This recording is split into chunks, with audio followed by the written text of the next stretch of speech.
ಕಂದ ಶೆಟ್ಟಿ ಮೇಡಮ್, ಈಗ ಸೂರ್ಯನ ನಾನು ಕೇಳ್ತಿದ್ದೆ, ಎಷ್ಟು ಜನ ಕೊಟ್ಟಿದ್ದೀರಪ್ಪ ನೀವು ಟಿಕೆಟು? ದಾವಣಗೆರೆ ದಕ್ಷಿಣ ನಿಮ್ಗೆ ಏನು ಮಾಡಿತ್ತು ಅಂದರೆ ಒಂದೆರಡು ವರ್ಷಕ್ಕೆ ಒಂದು ಚಾನ್ಸ್ ಕೊಡ್ಬೋದಾಗಿತ್ತು.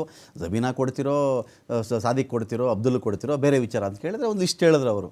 ಇದೆಲ್ಲ ಏನು ಹಂಗಾದರೆ? ಯಾಸಿರ್ ಪಠಾಣ್ ನಮ್ಮ ಟಿಕೆಟ್ ಕೊಟ್ಟಿರಲಿಲ್ವಾ? ಈ ಕಡೆ ತನ್ವೀರ್ಗೆ ನಾವು ಟಿಕೆಟ್ ಕೊಡಲಿಲ್ವಾ? ಈ ಕಡೆ ರಿಜ್ವಾನ್ಗೆ ಟಿಕೆಟ್ ಕೊಡಲಿ, ಒಂದಷ್ಟು ಹೇಳಿದ್ರು. ನಿಮ್ದು ಏನು ಮೇಡಮ್ ಕರ್ನಾಟಕದಲ್ಲಿ ಎಕ್ಸಾಂಪಲ್ಸೇ ಇಲ್ವಲ್ಲ? ಎಕ್ಸಾಂಪಲ್ಸ್ ದಾವಣಗೆರೆ ಒಳ್ಳೆ ಎಕ್ಸಾಂಪಲ್ ಇತ್ತು, ಒಂದು 2 ವರ್ಷಕ್ಕೆ ಎಕ್ಸಾಂಪಲ್ ಇತ್ತು. ನೋಡ್ರಿ, ಕರ್ನಾಟಕದಲ್ಲಿ ಮುಸ್ಲಿಂ ಟಿಕೆಟ್ ಕೊಟ್ಟಿದ್ದೀವಿ ನಾವು, ಗೆಲ್ಲೋದು ಬಿಡೋದು ಬೇರೆ ವಿಚಾರ. ಅದು ಹೇಳ್ಕೊಳ್ಳೋಕೆ ಇಲ್ವಲ್ಲ ನಿಮ್ಗೊಂದು ಕರ್ನಾಟಕದಲ್ಲಿ? ನಾನು ಒಂದು ಮಾತು ವಾಹಿನಿ ಮುಖಾಂತರ ಹೇಳ್ತೀನಿ. ಇವತ್ತು ಅವ್ರ ಟಿಕೆಟ್ ಯಾರಿಗೆ ಕೊಟ್ಟಿದ್ರೆ ಅದು ಅವ್ರಿಗೆ ಬಿಟ್ಟಿರೋದು. ಒಂದಂತೂ ಸತ್ಯ, ಅಲ್ಪಸಂಖ್ಯಾತರಿಗೆ ಮೂಗಿಗೆ ತುಪ್ಪ ಸೋರೋ ಕೆಲಸ ಮಾಡಿದ್ದಾರೆ. ಅದ್ರ ಬಗ್ಗೆ ಬೇಡ, ಅದು ಅವರೇ ನೋಡ್ಕೊಳ್ತಾರೆ. ಅವ್ರಿಗೆ ಬೇಕಾಗಿರೋದು ಅವರು ಸರಿಯಾಗಿ ಮುಂದೆ ಬರುವ ಸಾರ್ವತ್ರಿಕ ಚುನಾವಣೆಯಲ್ಲಿ ಎಲ್ಲ ಇಡೀ ರಾಜ್ಯದಲ್ಲಿ ಜನ ಅವ್ರಿಗೆ ಬುದ್ಧಿ ಕಲಿಸ್ತಾರೆ. ಈಗಲ್ಲ, ಈಗ ಅವ್ರಿಗೇನು ಅರ್ಥ ಆಗಲ್ಲ. ಅವರು ಹಣ ಬಲ, ತೋಳ್ ಬಲ ಏನಿದೆ ಮಾಡ್ಕೊಳ್ಳಿ. ಒಂದು, ಈ 3 ವರ್ಷದಿಂದ ಈ ಸರ್ಕಾರ ನಡ್ಕೊಂಡು ಬಂದಿರುವ ರೀತಿ ನೋಡಿ ಅವರಿಗೆ ಗೊತ್ತಿದೆ, ಈ ಬೈ ಎಲೆಕ್ಷನ್ ಕೂಡ ವಿನ್ ಆಗಕ್ಕೆ ನಾನು ಸಾಧ್ಯ ಇಲ್ಲ ಅಂತ. ಅದಕ್ಕೆ ಇಡೀ ಸರ್ಕಾರದ ಯಂತ್ರ ಅಲ್ಲಿ ಹೋಗುತ್ತೆ, ಬೇರೆಯವ್ರಿಗೆ ಕೊಟ್ಟರೆ ಕಷ್ಟ ಆಗುತ್ತೆ. ಇಲ್ಲಿ ಹಣ ಬಲ ಒಂದೇ ಅರ್ಥ ಇದಾಗುದು. ಇದಾದ್ರೂ ಪ್ರಯತ್ನ ಮಾಡೋಣ ಅಂತ ಈ ಮಾಡಿದ್ದಾರೆ ಹೊರತು ಯಾವುದೇ ಕಾರಣಕ್ಕೂ. ಈ ಚಾಮರಾಜನಗರ ಬೈ ಎಲೆಕ್ಷನ್ ಎಲ್ಲ ಆದಾಗ ನಿಮ್ಮ ಸರ್ಕಾರ ಇದ್ದಾಗ ಎಷ್ಟು ಯಂತ್ರ ಹೋಗಿತ್ತು, ಎಷ್ಟು ಪಾರ್ಟ್ಸ್ ಹೋಗಿತ್ತು ಹೇಳ ನಾನು. ಅಲ್ಲ, ಎಷ್ಟೆಷ್ಟು ಜನಕ್ಕೆ ಯಾವ್ಯಾವ ಗಲ್ಲಿಗೆ ಒಬ್ಬೊಬ್ರು ನಿಲ್ಲಿಸ್ಬಿಟ್ಟಿದ್ರಿ. ಗಲ್ಲಿಗೆ ಐ ಆಮ್ ಟಾಕಿಂಗ್ ಅಬೌಟ್ ಗಲ್ಲಿ. ಇವಾಗ ಇಲ್ಲಿ ಎಲ್ಲರೂ ಹಂಗೆ ಮೇಡಮ್ ಮಾಡೋದು. ನೀವಿದ್ರೆ ನೀವು ಹಂಗೆ ಮಾಡ್ತೀರಾ, ಅವರಿದ್ರೆ ಹಂಗೆ ಮಾಡ್ತಾರೆ. ಸುಮಾರು ಡಿಬೇಟ್ ಅಲ್ಲಿ ನಾನು ನೋಡಿದ್ದೀನಿ. ನೀವು ಅದನ್ನ ನೆನ್ಪು ಮಾಡ್ಕೊಂಡು ಹೇಳ್ತೀರಿ. ಇದನ್ನ ನೆನ್ಪು ಮಾಡ್ಕೊಂಡು ಇದನ್ನ ಬೇಕು ಸ್ಕ್ರೀನ್ ಶಾಟ್ ಇಟ್ಕೊಳ್ಳಿ. 100ಕ್ಕೆ 100% ನಾವು 2 ಕ್ಷೇತ್ರ ಗೆಲ್ತೀವಿ. ಇವ್ರು ಹೇಳಿ ನೋಡೋಣ, ಚಾಲೆಂಜ್ ಆಗಿ ಗೆಲ್ತೀವಿ. ಮೇಡಮ್, ವಿಧಾನಸಭಾ ಚುನಾವಣೆಗೂ ನೀವೇ ಬಂದಿದ್ರಿ. ನೀವು ಅವತ್ತು ಹಿಂಗೆ ಅಂದ್ರಿ, ಬೈ ಎಲೆಕ್ಷನ್ ಹಿಂಗೆ ಬಂದಿದ್ರಿ. ಅವತ್ತು ಬರ್ದಿಟ್ಕೊಳ್ಳಿ, ಕ್ಲೇ ಮಾಡಿಸ್ಬಿಡ್ತೀನಿ, ಬರ್ದಿಟ್ಕೊಳ್ಳಿ ಅಂದ್ರೆ ಆಮೇಲೆ ನಾಪತ್ತೆ ನೀವು. ಆಮೇಲೆ ನಿಜಾನ ಸುಳ್ಳ ಇದು ನೀವೇ ಹೇಳಿರೋ ಮಾತನ್ಸ್ಕೊಂಡು ಹೇಳಿ. ನಾನು ಹೇಳಿರ್ತೀನಿ ಕೊಳ್ಳಿ. ನಾನು ಇವತ್ತು ಚರಂತಿ ಮಠ ಅವರು ಇದರಲ್ಲಿ ಬಾಗಲಕೋಟೆಯಲ್ಲಿ 5878 ಓಟಿಗೆ ಲಾಸ್ಟ್ ಟೈಮ್ ಕಳೆದ ಬಾರಿ ಸೋತಿದ್ರು.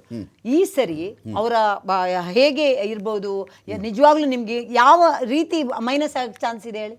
ಪ್ರತಿಯೊಂದು ನೀವು ಲೆಕ್ಕಾಚಾರ ಹಾಕೋಣ. ನಾನು ಅವಾಗಲೇ ನಿಮ್ಗೆ ಲೆಕ್ಕಾಚಾರ ಹೇಳಿದೆ, ಕ್ಯಾಲ್ಕುಲೇಷನ್ ಮಾಡೋಣ, ಮೈನಸ್ ಪ್ಲಸ್ ಎಲ್ಲ ಮಾಡಿ ನೋಡೋಣ. ಯಾವುದೇ ಕಾರಣಕ್ಕೂ ಅಲ್ಲಿ ಕಾಂಗ್ರೆಸ್ ವಿನ್ ಆಗಕ್ಕೆ ಯಾವ ಒಂದು ಅಂಶ ಇದೆ? ಅಥವಾ ಇಲ್ಲಿ ದಾವಣಗೆರೆಗೆ ಇವ್ರು ಏನ್ ಮಾಡಿದ್ದಾರೆ? ಇವ್ರ ಜಿಲ್ಲಾಸ್ಪತ್ರೆ ಇವರ ಒಂದು ಶಾಮನೂರ್ ಅವರು, ಅವ್ರ ಬಗ್ಗೆ ರೆಸ್ಪೆಕ್ಟ್ ಇದೆ, ನಾನು ಇಲ್ಲ ಅಂತ ಹೇಳಲ್ಲ. ಅವರೇ ಈಗ ಅವರ ಮಾತನ್ನು ಅಷ್ಟು ರೆಸ್ಪೆಕ್ಟ್ ಕೊಡುವಂತ ಮಕ್ಕಳು ಅವ್ರು ಹೇಳಿದಾರೆ, ಅಲ್ಪಸಂಖ್ಯಾತರಿಗೂ ಅನ್ನೋ ನೆಕ್ಸ್ಟ್ ನೀವೇ ಆಗುದು ಅಂತ ಹೇಳಿದಾರೆ. ಆ ಮಾತನ್ನು ಇವ್ರು ನೆರವೇರಿಸಬಹುದಾಗಿತ್ತು. ಅವ್ರ ಮಾತು ಅವ್ರ ಮಕ್ಕಳು ಅವರನ್ನು ದೇವರ ತರ ನೋಡ್ತಾರ ಅಂದ್ರೆ ಇಡೀ ಅವ್ರ ಮಾತನ್ನು ಬೆಲೆ ಕೊಡ್ಬೇಕಲ್ಲ. ಕೇಳಿಸ್ಕೊಳ್ಳಿ, ಈಗ ಸಾದಿಕ್ ಅವ್ರು ಮಾತಾಡೋದ್ರೆ ನಾನು ಕೇಳಿಸ್ಕೊಂಡು ಬೇಕಾದ್ರೆ ನೀವು ಸಾದಿಕ್ ಅವ್ರಿಗೆ ಫೋನ್ ಮಾಡಿ ಬೇಕಾದ್ರೆ ವಿಷಯ ಕನ್ಫರ್ಮ್ ಮಾಡ್ಕೋಬಹುದು. ಇದು ನಿಜವಾ ಅಂತ ನಾವು ಕೇಳಿದ್ವಿ. ಸಾದಿಕ್ ಅವರೇ, ಈ ಥರ ನನ್ನ ನಂತರ ನಿಮ್ಮ ಸಮುದಾಯಕ್ಕೆ ನಾನು ಟಿಕೆಟ್ ಕೊಡಬೇಕು ಅಂತ ಇದ್ದೀನಿ, ಕೊಡಿಸ್ಬೇಕು ಅಂತ ಇದ್ದೀನಿ ಶಾಮ್ನವ್ರು ಹೇಳಿದ್ರ ಅಂದ್ರೆ ಇಲ್ಲ ಅಂದ್ರು.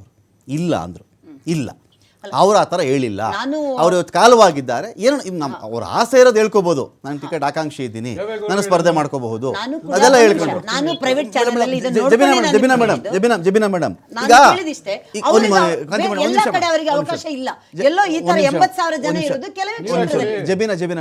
ಮೇಡಮ್, ಈಗ ದಾವಣಗೆರೆಯಲ್ಲಿ SS ಮಲ್ಲಿಕಾರ್ಜುನ್ ಅವರು ಮಿನಿಸ್ಟರ್. ಜಬೀನಾ ಮೇಡಮ್ ಅವರ ವೈಫು ಅಥವಾ ಸಮರ್ಥ ಶಾಮನೂರು ಅವರ ತಾಯಿ ಪಾರ್ಲಿಮೆಂಟಲ್ಲಿ MP. ಈಗ ಮಗ ಸಮರ್ಥ ನೋಡಿದ್ರೆ ನಾನು ವಿಧಾನಸಭೆಗೂ ಹೋಗಬೇಕು ಅಂತ ಆಸೆ ಪಡ್ತಾ ಇದ್ದಾರೆ. ಪೂರ್ತಿ ಒಂದು ಫ್ಯಾಮಿಲಿಗೆ ಹೋಗಬಾರ್ದು ದಾವಣಗೆರೆ ಅನ್ನೋ ಒಂದು ವಿಚಾರಣ ನಿಮಗೆ ಇಲ್ಲ? ಆ ಫ್ಯಾಮಿಲಿ ದಾವಣಗೆರೆ ಭಾಗಕ್ಕೆ ಕಷ್ಟ ಕಾಲದಲ್ಲಿ, ಅದು ಕೋವಿಡ್ ಕಷ್ಟ ಕಾಲವೋ, ಕೋಮು ದಳ್ಳೂರಿ ಟೈಮೋ, ಲಿಂಗಾಯತರನ್ನ, ಮುಸ್ಲಿಮರನ್ನ, ಹಿಂದೂಗಳನ್ನು, ಎಲ್ಲ ಸಮುದಾಯಗಳನ್ನ ಕರ್ಕೊಂಡೋಗಿ ಶಾಮ್ನೂರು ಚೆನ್ನಾಗಿ ನೋಡಿಕೊಂಡ್ರು, ಒಂದಷ್ಟು ಜನ ಕೆಲಸ ಕೊಟ್ಟಿದ್ದಾರೆ ಮಂಡಿಗಳಲ್ಲಿ. ಈ ಕಾರಣಕ್ಕೆ ಋಣನ ಅದು?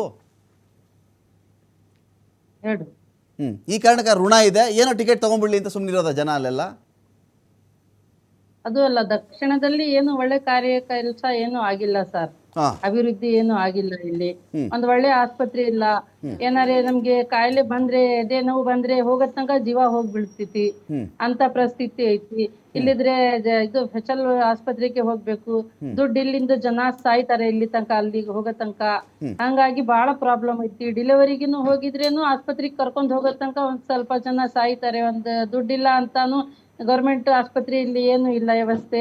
ಅದಕ್ಕೆ ನಮ್ದು ಇದ್ರಲ್ಲಿ ನಾವು ಗೆಲ್ಕೊಂಡಿ ಮುಸ್ಲಿಂ ಜನ ಇಲ್ಲಿ ಒಳ್ಳೆ ಇದು ಮಾಡ್ಬೇಕಂತ ಅಷ್ಟೇ ಸರ್.